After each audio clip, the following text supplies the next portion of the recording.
क्या आपने कभी सुना है कि भगवान जगन्नाथ ने आधी रात को अपने भक्त की झोपड़ी में जाकर उसके पैर दबाए हों? जी हाँ, और सबसे हैरानी की बात तो ये है कि वो भक्त कोई बड़ा राजा नहीं था, कोई अमीर सेठ नहीं था, बल्कि एक बूढ़ी माँ थी जिसे उसके अपने ही घर में बोझ समझा जाने लगा था। पुरी के पास एक छोटा सा गांव था। वहाँ एक बूढ़ी माँ रहती थी। नाम था गंगा माँ। कमर इतनी झुक चुकी थी कि सीधा चलना भी मुश्किल था, लेकिन जैसे ही सुबह होती उनकी बूढ़ी आंखें चमक उठती थीं, क्योंकि सबसे पहले वो अपने छोटे से मंदिर में जाकर कहती थी, जय जगन्नाथ मेरे लल्ला। अब गंगा माँ का एक बेटा था, नाम था माधव, और गांव वाले कहते थे कि अगर जगन्नाथ जी का कोई सबसे बड़ा भक्त है तो वो माधव ही है। सुबह जगन्नाथ, दोपहर जगन्नाथ, रात जगन्नाथ, यहाँ तक कि सोते सोते भी उसके मुंह से निकलता था, जय जगन्नाथ। लेकिन घर में एक ऐसी भी इंसान थी जिसे ये सब बिल्कुल पसंद नहीं था। वो थी माधव की पत्नी कमला। जैसे ही माधव भगवान के लिए भोग लाता, कमला का चेहरा उतर जाता। वो गुस्से में कहती, घर में दाल नहीं है और इन्हें देखो, भगवान को भोग चढ़ाने चले हैं। माधव बस मुस्कुरा देता, लेकिन उसे नहीं पता था कि बहुत जल्द भगवान जगन्नाथ स्वयं उसके घर आने वाले हैं, और फिर जो होने वाला था उसे सुनकर पूरा गांव हैरान रह जाएगा। गंगा माँ रोज सुबह अपने कांपते हाथों से एक छोटी सी मिट्टी की कटोरी में खिचड़ी बनाती थी। अब खिचड़ी भी कोई खास नहीं, बस थोड़ा सा चावल, थोड़ी सी दाल और ऊपर से एक बूंद घी। लेकिन जब खिचड़ी तैयार हो जाती तो गंगा माँ उसे भगवान के सामने रखकर मुस्कुरा, ला आज ज्यादा गर्म है, धीरे धीरे पाना। अगर कोई बाहर वाला सुन ले तो उसे लगता कि बूढ़ी माँ सचमुच किसी छोटे बच्चे से बात कर रही है। एक दिन कमला ने ये सब देख लिया। वो जोर से हंसने लगी। अम्मा, भगवान भी कहीं खिचड़ी पाते हैं? मंदिर में रोज 56 भोग लगता है और आप समझ रही हो कि जगन्नाथ जी आपकी खिचड़ी खाने आएंगे?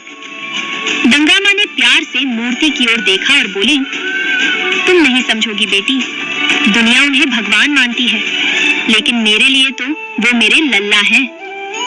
कमला ने मुंह बनाया और वहां से चली गई, लेकिन उसी समय मंदिर में विराजमान जगन्नाथ जी के चेहरे पर एक प्यारी सी मुस्कान आ गई, जैसे उन्होंने गंगा माँ की बात सुन ली हो। उधर कुछ दिनों बाद माधव को काम के लिए दूसरे गांव जाना पड़ा। जाने से पहले उसने कमला का हाथ पकड़कर कहा, सुनो, मेरी माँ बूढ़ी हो गई है, मैं लौट कर आऊं, तब तक उनका अच्छे से ध्यान रखना। कमला ने ऊपर से तो हाँ कर दी, लेकिन उसके मन में कुछ और ही चल रहा था, और माधव को बिल्कुल भी अंदाजा नहीं था कि उसके जाने के बाद गंगा माँ के साथ क्या होने वाला है। अगली सुबह माधव काम के लिए दूसरे गांव चला गया। जाते जाते वो कई बार पीछे मुड़कर अपनी माँ को देखता रहा।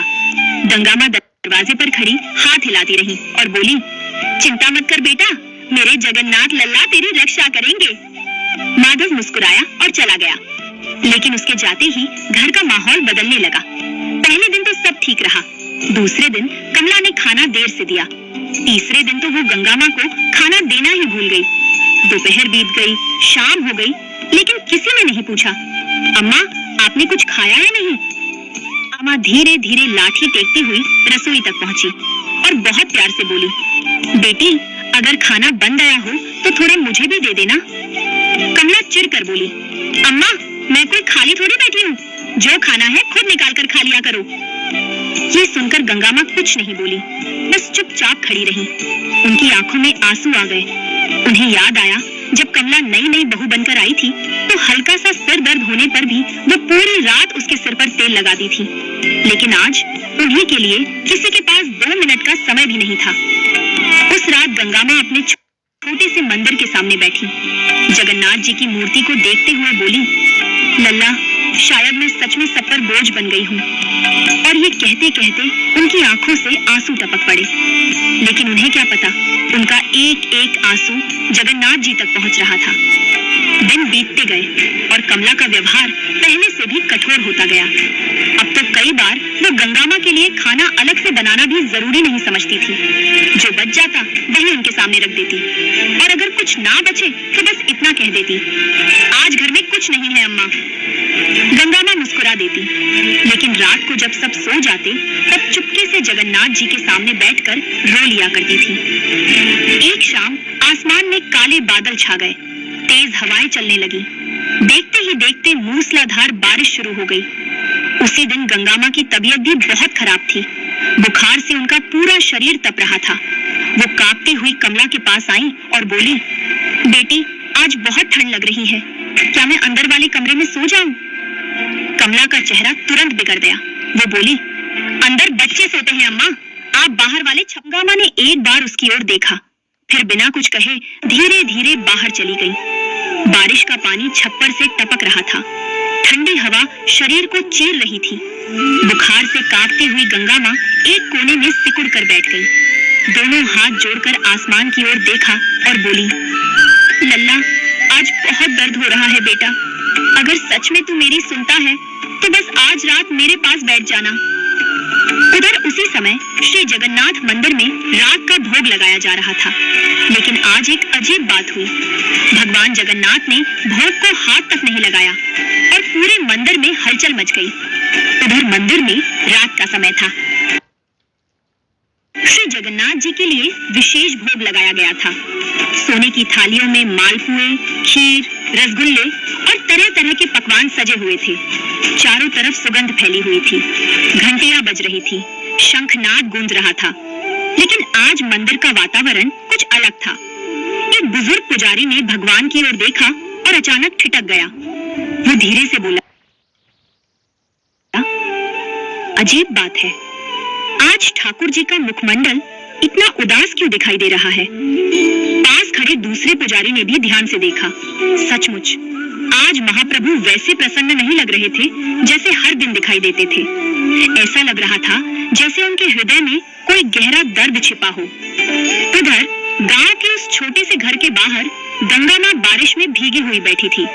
बुखार से उनका पूरा शरीर कांप रहा था, लेकिन फिर भी उनके होठों पर एक ही नाम था, जय जगन्नाथ, जय जगन्नाथ। रात और गहरी होती गई। इसी बीच पुरी के राजा गहरी नींद में सो रहे थे। एक दिव्य प्रकाश फैल गया। राजा ने देखा कि साक्षात भगवान जगन्नाथ उनके सामने खड़े हैं, लेकिन आज उनके चेहरे पर मुस्कान नहीं थी। उनकी बड़ी बड़ी आंखों में दर्द और करुणा भरी हुई थी। सबसे आश्चर्य की बात ये थी कि उनके वस्त्र भी भीगे हुए दिखाई दे रहे थे, मानो वे स्वयं बारिश में खड़े हों। राजा घबराकर तुरंत हाथ जोड़कर बोले, प्रभु, क्या अपराध हो गया? क्या मेरे राज्य से कोई भूल हुई है? तभी जगन्नाथ जी गंभीर स्वर में बोले, राजा, आज मेरी माँ ठंड में कांप रही है। राजा एकदम चौंक गए। आपकी माँ? जगन्नाथ जी की आंखें नम हो गईं। वे धीरे से बोले, हाँ राजा, जिस माँ ने मुझे अपने बेटे की तरह प्यार किया, जिसने आज भी मुझे लल्ला कहकर पुकारा, वो इस समय बारिश में अकेली बैठी है। जब मेरी माँ दुख में है तो मैं यहाँ महलों के भोग कैसे स्वीकार कर लूं? राजा का पूरा शरीर कांप उठा। उन्होंने पहले कभी भगवान को इतना व्याकुल नहीं देखा था। वे बोले, प्रभु, वो कौन है? कहाँ है? लेकिन उससे पहले कि राजा कुछ और पूछ पाते, जगन्नाथ जी की आवाज फिर गूंजी, अब मुझसे और प्रतीक्षा नहीं होती। मेरी माँ मुझे पुकार रही है और आज मैं स्वयं उसके पास जा रहा हूँ। इतना कहते ही दिव्य प्रकाश और तेज हो गया। राजा की नींद खुल गई। उनका पूरा शरीर पसीने से भीगा हुआ था।